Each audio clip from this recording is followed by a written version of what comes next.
Menda o'zi eskidan gormonal o'zgarish bo'lgan. 70-75 kiloda normada yurganman. Keyin turmush qurganimdan keyin menda sikl buzilishni boshlagandan keyin aradan 1 yil o'tdi, 2 yil o'tdi, farzand ko'rish bo'lmadi.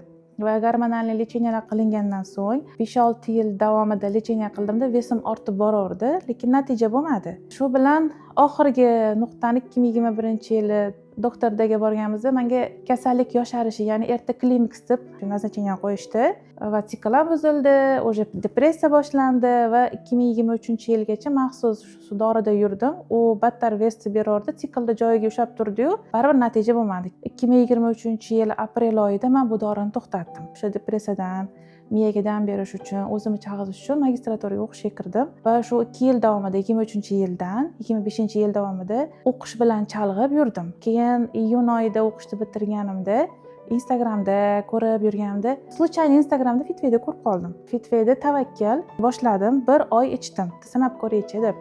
Nursultonga ishondim to'g'risi. Keyin shu bilan tavakkal ichishni boshlaganimdan keyin 10 kunda menda 10 kilo ves ketdi. Отек ketdi, резкий menda ves ketishni boshladi. Fitway'da o'sha operatorlari, endokrinologlar постоянно xabarlab turishdi. Keyin 1 oylik kursim tugagandan keyin menda o'sha sikl keldi, hayron bo'ldim. Keyin sразу operator bilan gaplashdim. Menda shunaqa voqea bo'ldi desam, endokrinologga bog'lashdi, IZPga. Keyin to'xtatib turasizda, inozitolga o'tasiz deyishdi. Inozitolga 1 oy davomida ichasiz deyishdi, lekin как положено bor analiz topshirib ko'rdim. Qani nimaga bunaqa bo'ldi deb analiz topshirsam, menga 2021-yili qo'yilgan tashxisdan asar ham qolmabdi. Fitway'dan keyin yana bir ikkita analizlar topshirdilar IZP. O'shanga harakat boshlandi. Men ertaga borib topshiraman. Shu menda Fitway ta'sirida отек va gormonalni yaxshi tomonga o'zgarish boshlandi. Fitway'da chiqib boshlaganimda menda 10 kun etap-maytap har 3 kunda o'lchab ko'rdim. O'sha 1,5 kilo, 2 kilo menda ves ketdi. Ya'ni to'g'risini aytaman, 130 kilodan men 121 kilo, hozirgi kunda 111 kiloga tushdim. Shunaqa bo'ldi. Uni men rasmga olmabman-da, o'sha paytda tushunmaganman-da.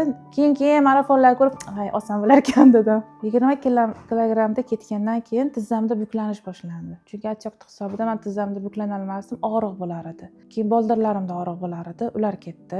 O'sha pikka chiqayotgan paytda menda sekin-sekin sezganman, dixaniyada hansillash boshlanadi. Keyin bitta yana zo'r plyus tarafi bo'ldi, bosh og'rig'idan qutuldim.